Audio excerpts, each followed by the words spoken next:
If you feel like you looking crazy, they looking crazy too. Something had to happen. It's not by force. It's like we locked in. Be so intentional with your prayer. You can get pregnant. I mean, if you let's start there. Hey girlies, I'm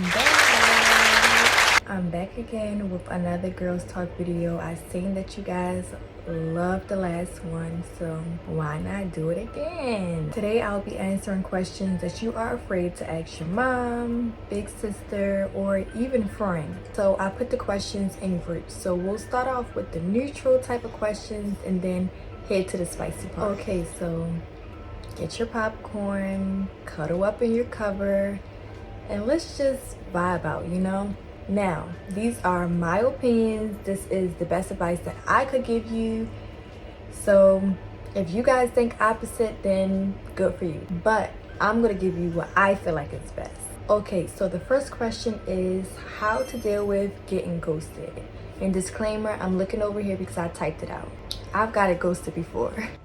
Let's start there. And to be honest, I really just feel like just laugh it off. Like, laugh it off. If it's someone that you knew for a long time, then and they just all of a sudden stop talking to you, then that's not really ghosted. Obviously something happened, or you should know the person enough to know why they ghosted you, or you should be able to reach out to them or like try to talk to them or something. Because if you knew them for a long time and they just stopped talking to you, something had to happen. But if it's just a random person, like you just started talking to them or something, you know, vibing with them, then laugh it off. You can always send a paragraph like most girls do, tell them how you feel and see if they respond, and if they don't, like, just leave it alone. Laugh it off. It's never that serious, never that deep. Don't go crying about it, getting your feelings about it. Like, just brush it off, because obviously that person wasn't meant for you, and it's okay. If you do not get closure, that's okay too. I genuinely feel like men always come back. Always. Especially if you did nothing wrong, they always come back. Always. And by that time, you off them. You don't even care no more. But if it was meant to be, then it was meant to be in so many different scenarios. So don't get your mind all wrapped up and twisted because someone ghosted you. Because it's never that serious. What are the perfect underwears to wear? I'm chuckling because I seriously feel like the perfect underwears for me to wear is TMI. But when I gave birth to my daughter, I had to get stitches, you know, moms, certain things happen. And I didn't like tight underwears on my stitched up area. I wanted it to be free because anything that touched or rubbed on it was severely painful. So my mom got me these extra large underwears, and mind you, I'm skinny. I had a little weight on me then, but now I'm skinny and they still fit me. And why is because get you some stretchy underwear, like as if they're like leggings type of material, like how they can stretch.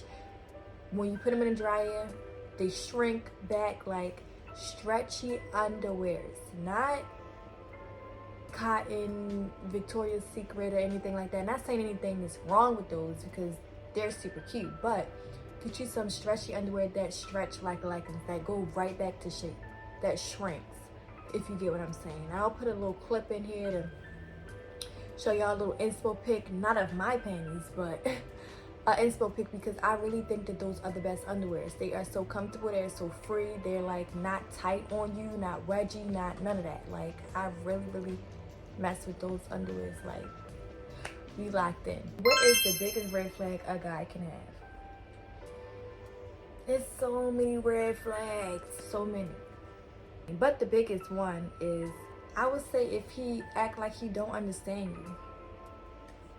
If he seems so like you so hard or you so difficult to understand, that's the biggest red flag. Because if you can't understand me, then what are we doing?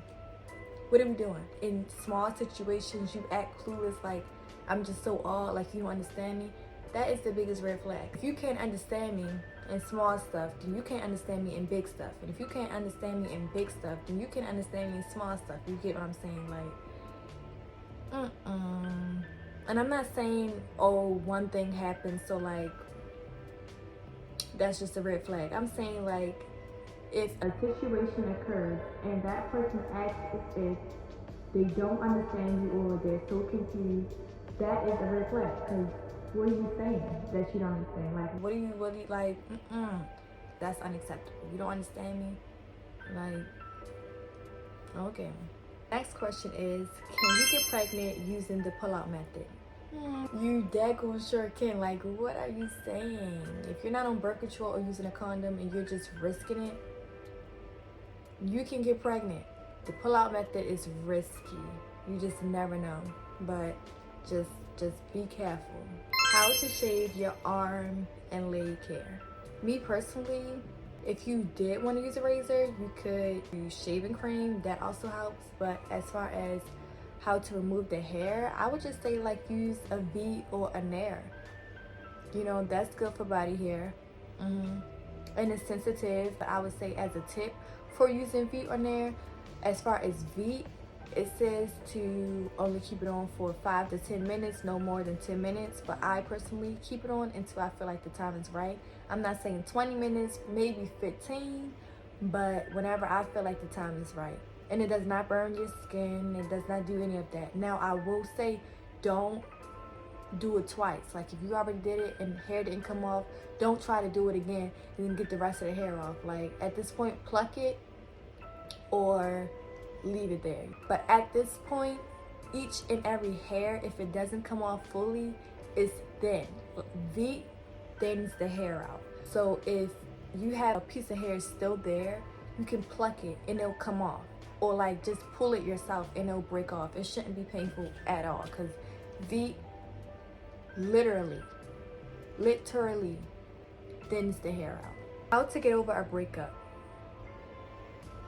That is just such a crazy question to me. Not even crazy, but it's like such a serious question. Like, so serious, because people deal with it every single day. And some people crash out and some people just heal like it never even happened. No matter if the relationship was 1 month, 2 days, or 3 years. It does not matter. Don't go run into someone else to take your mind off of it. Don't go run into another man, let's say that. Don't go run into another man to take your mind off of it. Try to do hobbies that can keep yourself from doubling back. Girls night, go out with your girls. If you haven't hung out with a friend in a while, or you stop talking to a friend because of your relationship, which most people do, then text that person, text that girl and ask like, hey, we should get together sometime, or we should hang out. Don't go always venting to the next person about what you're going through. But when you hang out with that person, you'll know that it's taking your mind off of what you're dealing with. Because it's really hard out here venting to other people about your personal business. But it's also hard to be alone when you're so used to being with someone for a long period of time, or so used to even texting someone or being on the phone with someone or checking up on someone. Like, when things become a routine, it's really hard and it feels so lonely and different when it's not there anymore, or when it's not happening.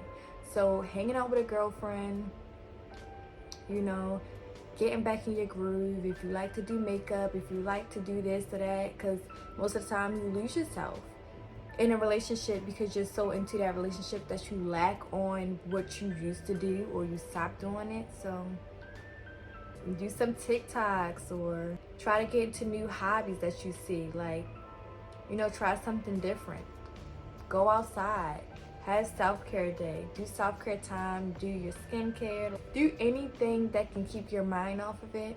And one big factor that I would say is pray.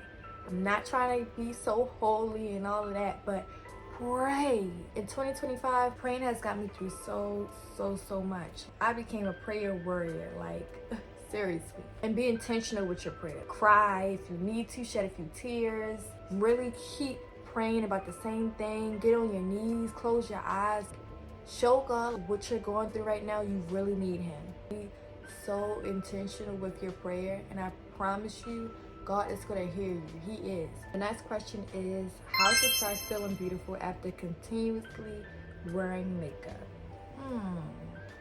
I would say, are you wearing makeup because you're insecure, or are you wearing makeup just because you want to enhance your beauty? I know when you wear makeup for a long period of time, your face starts to kind of like sink into the makeup. You get used to it, so when you take it off, you kind of feel a little bit awkward. But I would say, remember, that was always your face, boo. Before you got into makeup, you was still that girl. So just think about that. You're still that girl. And you don't have to stop cold turkey. Like, you don't have to stop with the makeup just like that. Like, do a little lotion on the face, get you a good moisturizer, get you some lip gloss, Vaseline, mascara, eyeliner. Like, do the little simple things that enhance your beauty. And you will still look cute. Keep it cute. Keep it calm. You don't need all the piles of makeup to feel beautiful. You are still that girl, even without the mascara, lip gloss, Vaseline, and whatever else. You're still beautiful. Okay, y'all. So now it's time for the spicy questions. The first question is it bad to masturbate? If you're not single, I would say yeah. But if you're single, I don't know. It's not bad at all to masturbate. If that is what you want to do, if that's what makes you feel nice, or you want to be curious and start to, that's not bad. You ain't going to jail for it. Me personally, I don't do it. I don't have to do it. I don't feel like I need to do it. I don't feel like it will respect my relationship if I do it, because I'm in a relationship. That's what my man is here for. But that's just my opinion. If you want to do it, have a ball. Have a blast. Like, do what you need to do. How do you deal with the fear of having sex? If you're a first timer and you're a virgin and you're trying to have sex, or you want to have sex and you have a fear of it, then that just shows you're not comfortable. That just shows you're not ready. So don't do it. It shouldn't be a fear. It should be you're nervous, but fear, the person you're doing it with should make you feel comfortable. Regardless of the fact, the person you're doing it with should make you feel like you could be free. You know what I'm saying? Like, it shouldn't be fear. And if you're scared of doing it because you're scared it's gonna hurt, so that's why you have a fear, then don't do it. It's not by force. I'm not saying that you shouldn't be nervous or you shouldn't be a little like, timid, but to have a fear of it, you're not ready. So just wait until you feel a bit more comfortable. How do you use a vibrator? I'm not gonna lie, y'all, I never used one a day in my life. I can't really give you the instructions, but it should come with instructions. Just search it up. The next question is how to keep your kitty fresh. Now, this is my opinion. Don't go with what they're just saying about water, like as if like they're telling you to wash your vagina with just water. I would say use unscented Dove soap. That has never stirred me the wrong way. Unscented Dove soap, this one.